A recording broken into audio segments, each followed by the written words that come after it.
Good afternoon, viewers. My name is Anita Alairi Olobio. I'm specially inviting you to Substance Communicating Ministry, located at plot 104 East West Road, Rumudara. Come the start today, we have Substance Forum, and I want to specially invite you. You won't regret it. God bless you.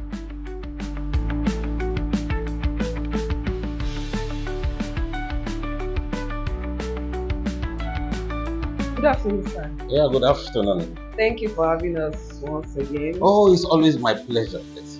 Thank you. So today we'll be talking about the mind. The last time you had us in your office, you talked a bit about the mind. So today, I want you to throw more light on how the mind can play a major role in human solution. The mind. One of the greatest gifts of God to man is the gift of the mind. And fortunately or unfortunately, because the mind is a gift, we didn't buy it. We have not put or placed value on the mind.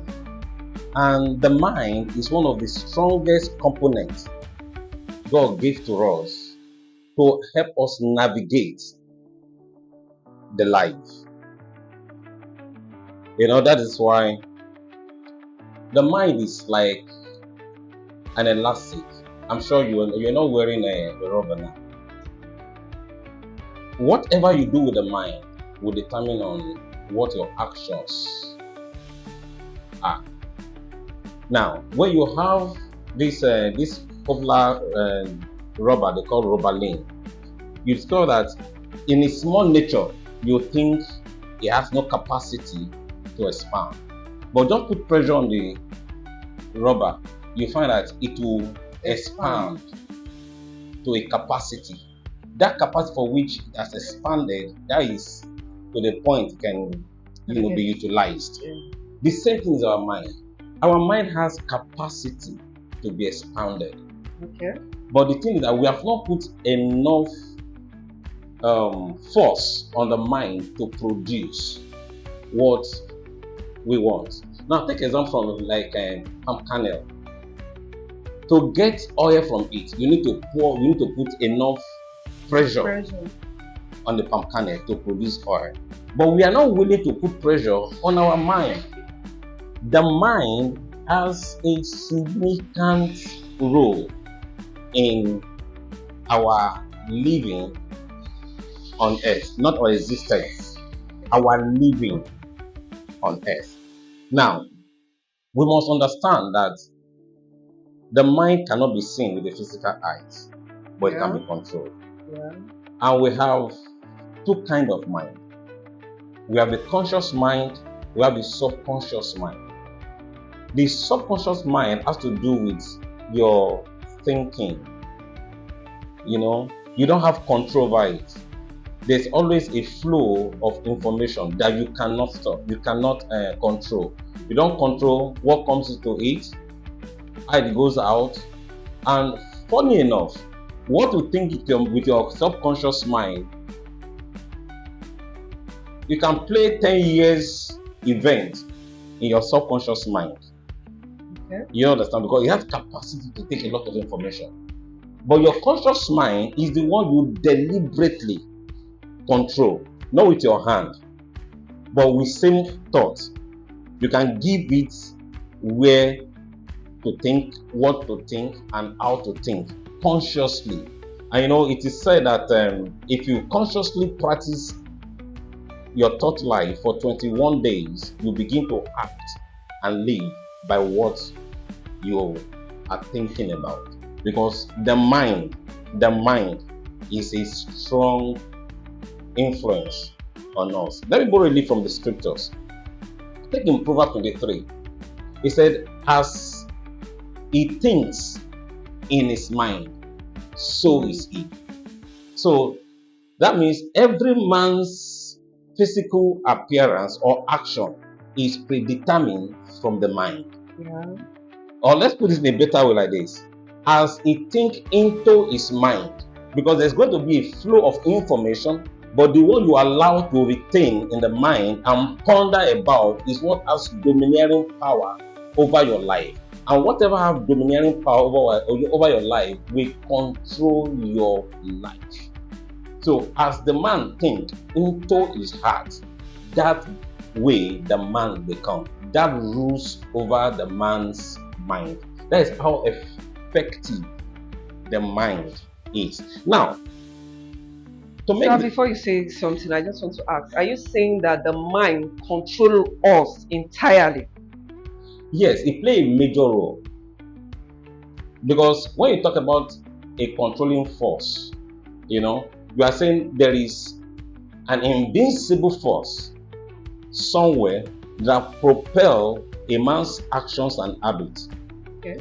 That's why sometimes you cannot imagine somebody who's a professor who get drunk and sleep inside the gutter. Ordinarily, he doesn't want to do that, but there's a compelling force, a propelling force that erodes the sanity of his head and put him in that state of being drunk. Yeah. Because education does not stop forces. They are controlling forces. So when a man is overwhelmed by certain forces, first they gain entrance into the man's mind. Yeah. Nobody will do anything except first his mind accept it. It is played in the mind, and once it gets played in the mind, then the man begins to walk in equal proportion with what the mind has suggested. That is how the man is created. Some people think the mind is the heart. Some people think the mind is the brain. You understand? It depending on the usage.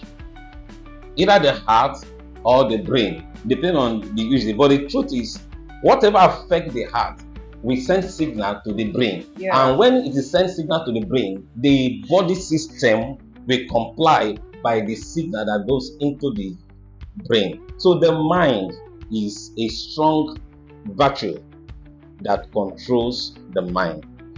That's why they said, I think somewhere he said, but we have the mind of Christ. One of the things God gave to us, God gave to us is a sound mind.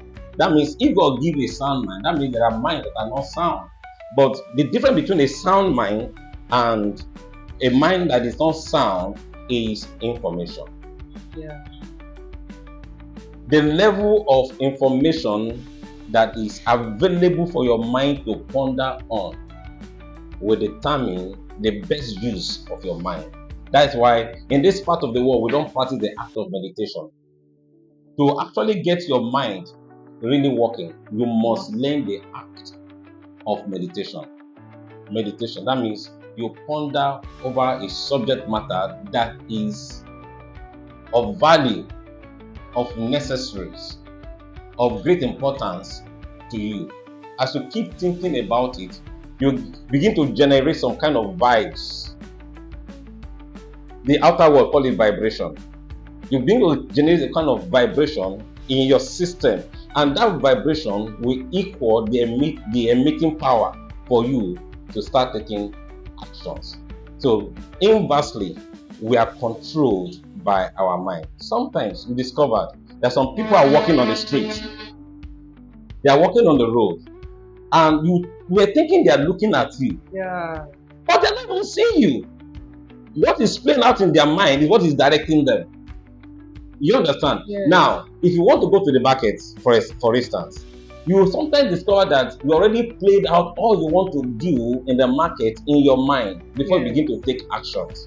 So whatever action you take in life will first of all start from your mind. So whatever you do as profit, as gain, or as losses, or as whatever, it will start from your mind. So you need to take control of your mind. So should I say in essence that the mind is a battlefield? Yes, it is classified as such, that our mind is a battlefield. Spiritually, if you think your mind is a battlefield, it will always be there as a battlefield. Whatever you call your mind to be, that is what your mind is. Yeah. Yeah. That is why we have to be very careful with the kind of information that we get into our heart. It is true that they said, I grew up with that knowledge, that the mind is a battlefield. The devil wants to gain access. The devil, God also wants to gain access. That whoever wins the battle, that is where the man tends to. Well, I grew up with that knowledge. But I also get to know that the kind of information you put will determine the kind of battles or winnings you get. Either you call it battles or you call it winning. It's a mentality, it's a mindset. It's a mindset. So until we disabuse ourselves of some foreign messages that does not comply with the true nature that we are called into, then we won't be at that part of knowledge that says the mind is the battlefield. Okay, there's a situation I just want to ask if you've ever been in a situation where you're thinking like three things at the same time. I want you to throw more light because I want to know if it's the subconscious or the conscious that is talking. Okay, see, you, like I said before now, you cannot control what comes to your mind. The mind cannot be seen with the physical eyes. The mind cannot be controlled with the physical hand, but the mind can be controlled. Now, have you ever had fantasy where you're just thinking of some things? You see yourself in the UK, you are having a good life, you're in the swimming pool, you are shopping, and the more you are looking at this thing, it begins to control your aura. Yeah. You begin to feel good, smiles on your face, your body system is changing. You know why? Because you are enjoying what the mind is suggesting to you. It is called the fantasy of the mind. Right? The same way you can create a picture of an accident and you now begin to feel bad. But whatever you are thinking, it will only control you when you allow it to stay. When you are fantasizing, you allow the fantasy to stay. That is why it's able to control you. But if you don't want it to stay, as soon as it comes in, you do what? You knock it out. You knock it off because you don't want it. That is the way we are created to grow. A lot of information will come, but the one you are allowed to settle is the one that have domineering power over your life. Yeah. So you can think of 3, 4, 5, 6 things at the same time. It's not a problem, but which one do you allow to stay? Which one do you allow to control you? Sir, if the mind is a battlefield, how does it help in solving the problem? Well, what I want to say here is let us not see the mind as a battlefield. Okay. Yeah. Let's see the mind as a gift for living. Now, but to solve problem through the mind, one, information. Because what you feed your mind with is what you are going to get as a result that will also control your life. Just like they use a terminology on computers. They say garbage in, garbage out. So whatever you feed your mind with, that is what you get as a result. So if you feed your mind with battles, be ready to have wars all the time. If you feed your mind with victories, be ready to have victories all the time. But one thing is sure, the mind, any picture you create from the mind, you create a future. And when you have created the future, that is what you work in. So the mind creates a picture for the future for you to work in. So the first thing is, what kind of solution are you looking at? What is the picture you are producing? Now, take cognizance of something. The Bible said something. Let me borrow a leaf from the Bible. It said, as he thinks in his heart, so is he. So if you think victory, you have victory. If you think solution, you have solution. But one thing is sure, the mind needs information to work on. The mind, nobody's mind is, they call it tabula rasa, empty mind. Nobody's mind is empty. Yeah. But you can feed the mind with enough information. They that do know shall do. Let's remove the word God now. We cannot remove God, but for just this interview, they that do know shall do exploit. So what you know by your mind, into your mind is what propel what you do. Yeah. You understand? Now, come to think of it. He said, with the heart, a man believes. I mean, with your mind, you believe. So, they refer to that belief to the mind. With the mind, their heart, the mind, a man believes unto righteousness. Yeah. And with the mouth, confession is made. So the mouth, which is also a victory propelling force, in cognizance of what you have registered in your heart, you understand? We speak what is in the mind. So when you want to know what is in the heart of a man, listen to what he's saying. If the man is going to live a victorious life, listen to what he's saying. If a man is living a life of battle, listen to what he's saying. As he thinks in his heart, so he speaks. Because you can't separate a man's word from his mind. He speaks his mind. So, with a heart, a man believes. And with a mouth, confession, because out of the abundance of the heart, the mouth will speak. Yeah. So that means the mouth will not just speak of itself. It is what it is stored. Because out of him shall flow, out of his belly, where he has stored the information, shall flow through the mouth rivers of living water. That is what is recommended. You are recommended to speak forth rivers of living, creative power of God. But then you can decide to speak rivers of dead water. You understand? By what you have spoken and you are saying through your mind. But essentially, let me say this too. Let me say this. Then what is called affirmation? Yeah. And affirmation is also from the mouth. You say what God is saying. When Jesus died, the angel was surprised that the people had to come to the tomb to come and see him. And he told them, Mary Magdalene, he said, he's risen as he has said. He's risen as he has said. That means before he died and resurrected, he has already said it. He said it before that time. Yeah. So because he said it, it is committed. It's a commitment on God to honor everything we say. They are ensnared by the word of your mouth. Ye are ensnared by the word of your mouth. He said, they that love the fruit thereof shall enjoy it. Sorry, I'm sounding like a pastor, but that is the truth. That is truth. You will always have whatsoever you say. So you have to be very careful. Now listen. The things you see and the things you hear, they are two different things. Yeah. What you hear informs you. What you see transforms you. Exactly. Now, you may decide to see with your physical eyes or decide to see with your eyes of the mind. This physical eyes is irrelevant when it comes to walking in God. It is the inner eyes that God empowers for you to walk year on earth here. Because he said, I think in Psalm, that they that have a bountiful eyes shall be blessed, shall be satisfied. If you have a bountiful eyes, you shall be satisfied. He didn't only stop there. We are also told that as we behold him as unto a mirror, we are changed from one level of glory to another. That means as you see it, as you see it. So what provokes change from the realm of defeat to the realm of victory is what you see that changes you to victory, to what you have pictured. In Habakkuk chapter 2, sorry, like I said, I'm sounding like a pastor. In Habakkuk chapter 2, we were told, Habakkuk said something, he said, I will stay upon my watch and see what he will say unto me. He's not supposed to be here. When somebody is talking to you, you want to hear, not to see. But he said, I will see. Because he recognized that God talks in picture.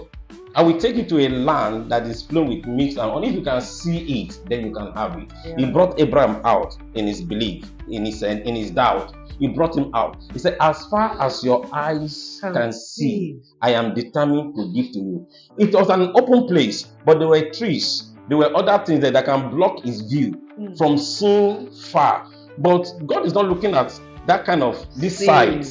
God looking at his mind. What are you seeing with your mind? The more you can see with your mind is what I am determined to give to you. So our eyes, inner eyes, is what is required for a transformation. Look at it. I know of a man. is blind, yet he employed a man who is full-fledged able, and the man is doing well in his business.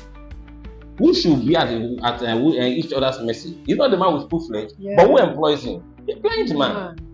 The man said, as long as your mind is not blind, that your body is not blind. Because you come to a point, you begin to see with your mind. It's training. Once you're able to train yourself to see with your mind, you begin to see. Like somebody said, a thief can only steal what he sees, but he cannot steal what he does not see. And what he saw that he stole is produced from what he didn't see. Your mind is what produced what the thief saw to steal. From the mind, it gets to your heart, from your heart to your hand, and from your hand, they saw the evidences that they stole. But then, if they stole what they saw, your heart will still produce. It's just like when you destabilize a spider, as you hit the spider down, as it's going down, it's producing. Once you leave him, what happened? Or once you leave the spider, he climbed up back again. You understand? That is who we are. Our fall does not necessarily mean our staying down. Once you fall and you fall on your back, you can always get up.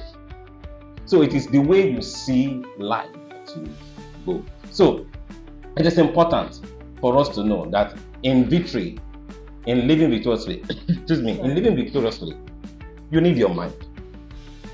You need to speak well. You need to say what God is saying about you, irrespective of your challenge.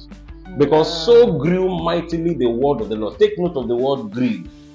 So it's a process that we are not willing to stay by. So grew. So it has to grow from one stage to another. That's why I say, ye are in need of patience after you have done the will of God. That you have done the will of God does not automatically qualify you to have what you want. You must have patience. Your ability to wait until you have seen it happen. And you know what? When you are waiting, you engage hope.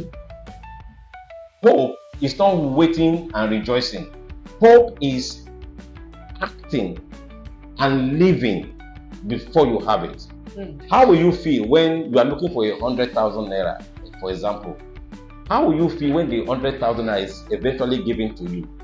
That way you feel. Start feeling it now. In your patience, start feeling that way. That is what God expects. Because you shall have whatsoever you say. You shall have. So once you say it, start living that. Go, start doing your project. Start putting things to paper. That as soon as this money comes, it is going for what it is necessary or it is used for. Thank you.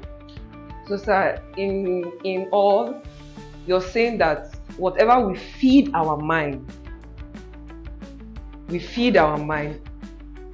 either makes us or mass. Yes. Great people feed their mind with information. That's why you see, even Paul when he was in prison, one of the things he asked for was they should bring him the parchments. He needs to read. Check every great reader, their leaders. Everyone who reads, they live a triumphant life. But listen, there's a diversion to this. Whatever you read, what you do with it will make or you marry. It is not enough to have information, but it is enough and superseding that you do something with what you have read. What information you have, you must put it to use. That is where the victory comes. That is where the overcoming strength comes. If you hear it, that's why Jesus said, he that hear my voice, my word, and do it, I will liken him to a wise. So it is not just hearing, it is doing what you have read or heard. Then start picturing yourself in the light of what you want and start living in that light, that realm. Thank you.